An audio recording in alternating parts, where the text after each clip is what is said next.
Hello everyone. Imagine a country with 400 million people but only 10,000 psychiatric beds. How does a nation even begin to care for the mental health of its billion plus population? Today, we are exploring the evolution, impact, and challenges of the National Mental Health Program and the District Mental Health Program. Let us start with the starting point, which was centralized and isolated care. India had only 15 mental hospitals with 10,000 beds to serve a 400 million population. This is the quantitative gap. On the qualitative side, care was isolated away from the community, non therapeutic and purely custodial, unmedicalized and warden run, and marked by a poor human rights record. The Bhor Committee reality check revealed that 800,000 beds at a ratio of 2 beds per 1,000 people were actually required. Between 1975 and 1981, three catalysts proved the concept for change.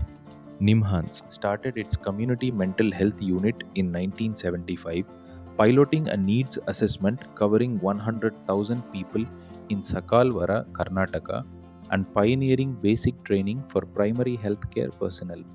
The World Health Organization multi-country project running from 1976 to 1981 in Raipur Rani block in Haryana piloted the integration of mental health with general health services using trained health workers. The ICMR DST project conducted a severe mental morbidity study across 4 centers, proving that 20% of severe cases could be identified and managed by standard primary healthcare personnel. Together, these three catalysts led to the conceptual birth of the National Mental Health Program. This local momentum was matched by a global push for primary care integration. In 1974, the World Health Organization Expert Committee in Addis Ababa, Ethiopia, strongly endorsed integrating mental health into primary care for developing nations facing professional shortages.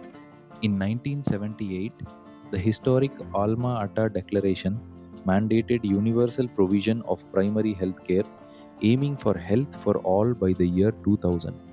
In 1979, a World Health Organization advisory urged member states to build national mental health programs utilizing existing primary health infrastructure. This culminated in August 1982, the birth of the National Mental Health Program. It was first conceived by a committee of India's leading senior psychiatrists. It was then extensively revised and peer reviewed across two national stakeholder workshops between 1981 and 1982. Finally, it was formally adopted by the Central Council of Health and Family Welfare, establishing India as one of the first developing nations to target unmet needs through national policy. The core aims of the National Mental Health Program rest on three pillars, together framing mental health as national development. The first pillar is to prevent and treat, focusing on neurological and mental disorders and their associated disabilities. The second pillar is technological integration, utilizing mental health technology to directly improve the quality of general health services. The third pillar is national development, applying mental health principles to the total national development to improve the overall quality of life. These aims translate into four actionable objectives. Availability and accessibility means guaranteeing minimum mental health care for all, with a strict priority on the most vulnerable and underprivileged sections of the population. Practical application means actively applying psychiatric knowledge within general healthcare settings and broad social development. Human resources means enhancing dedicated human resources in mental health subspecialties. Community participation means stimulating efforts towards self-help in the community and local service development. The strategic approach to delivery relied on several mechanisms. These include integration of mental health with primary health care, modernization of tertiary care institutions, rights protection and anti-stigma efforts through mental health authorities, skill diffusion to the extreme periphery of health services, appropriate appointment of tasks known as task shifting, and equitable resource distribution linked with community development. The program set ambitious timelines for its initial short and medium term goals. Within 1 year, the goals were state level plan adoption, appointment of a focal point within the Ministry of Health, and formation of a national coordinating group including health administrators, psychiatrists, and social welfare representatives.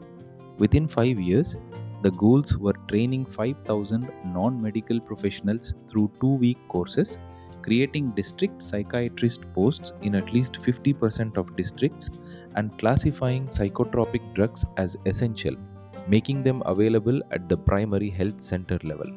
The program envisioned a bidirectional flow of care structured like a pyramid.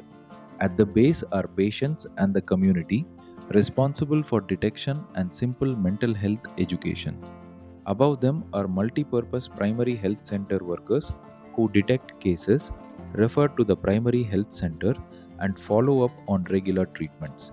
Next are primary health center doctors who diagnose and manage typical cases, monitor follow up, and refer difficult cases.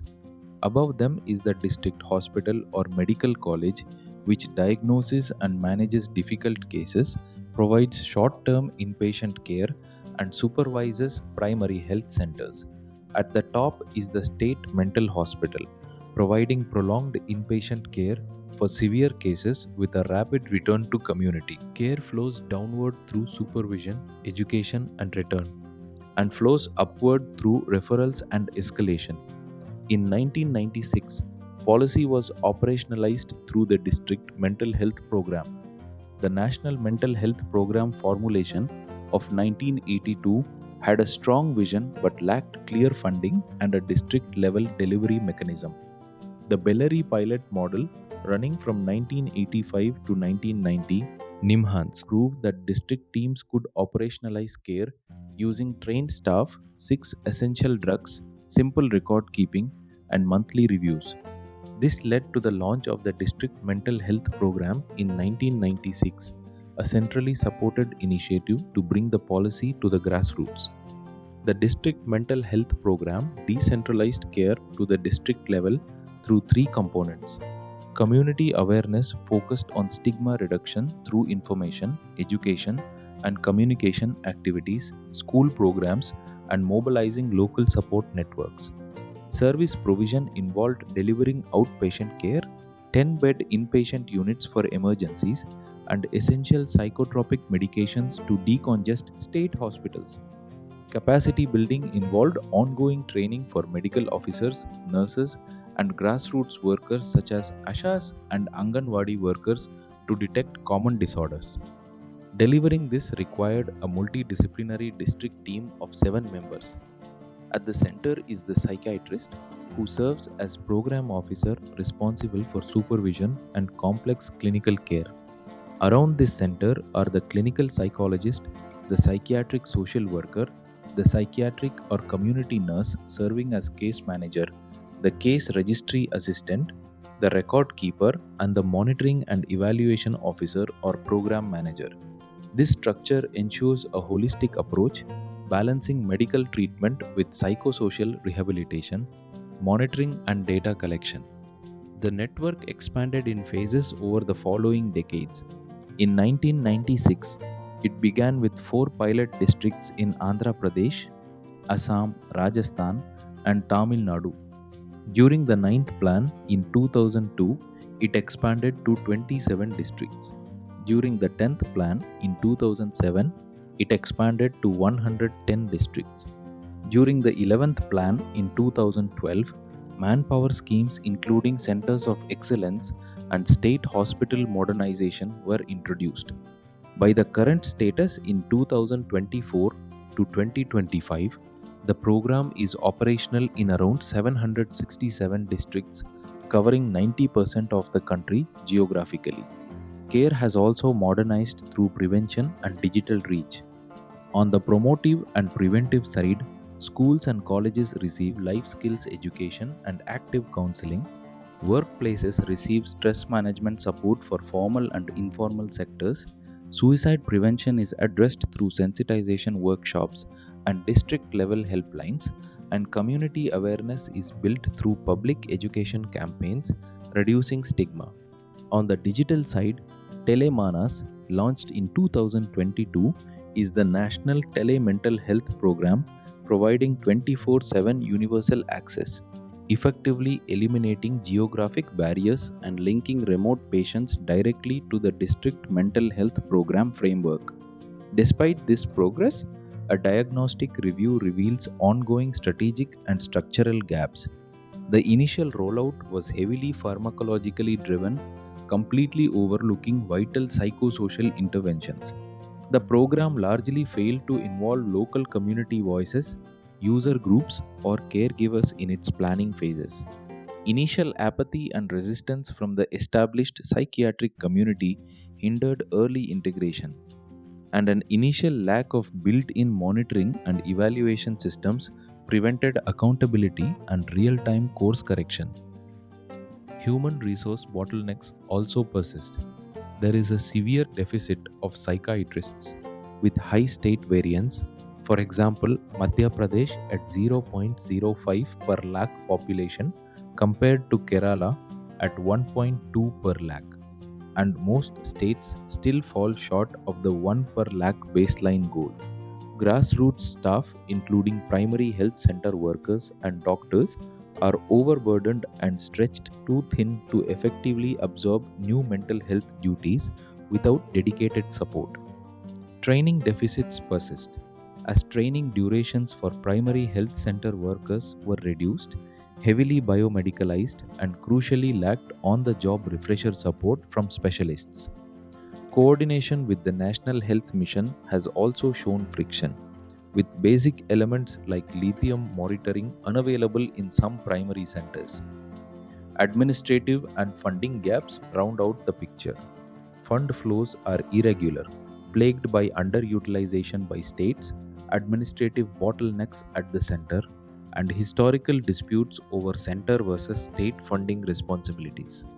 There is a governance split, a debilitating fragmentation between health provisioning managed by the Ministry of Health and Family Welfare and patient rehabilitation managed by the Ministry of Social Justice and Empowerment. Data deficits are widespread, with non maintenance of state databases leaving the program operating blindly, unable to assess treatment dropout rates or outcomes.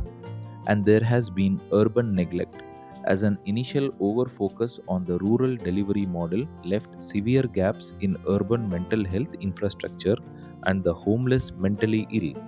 Looking ahead, the horizon involves building a robust ecosystem across four fronts. Ring fenced financing and infrastructure means securing non communicable disease flexible funds, modernizing state hospitals, and expanding community rehabilitation through halfway homes and daycare. NGO and private sector synergy means moving beyond government only clinics via public private partnerships for service delivery, hiring, and massive information, education, and communication campaigns. Deep community integration means formalizing the role of Mano Chaitanya style programs, local volunteers, and family caregivers in direct program design. Uninterrupted access means mandating minimum service standards, ensuring uncompromised essential drug supplies, and combating stigma relentlessly. At the center of all four is the patient. To summarize, look into the full journey of decentralization from 1982 to today. We see three defining milestones. 1982 was the blueprint, the conceptual mandate to recognize mental health as a universal right and integrate it into national development. 1996 was the district engine, the physical manifestation of policy, pushing infrastructure, drugs, and training down to the district and primary health center levels. 2022 brought telemanas and digital equity, the remote network serving as the digital capstone, ensuring geography no longer dictates access to expert psychiatric care and counseling. The district mental health program remains the essential foundation for India's public health future. Despite systemic hurdles such as workforce shortages, funding irregularities, and governance fragmentation, the shift from custodial isolation to decentralized, community integrated care represents one of the most vital transformations in modern Indian healthcare. Hope you have understand about National Mental Health Program and its components in India. If you found this video useful, please like, share and subscribe for more easy to understand videos on community medicine, public health and medical education. Thank you.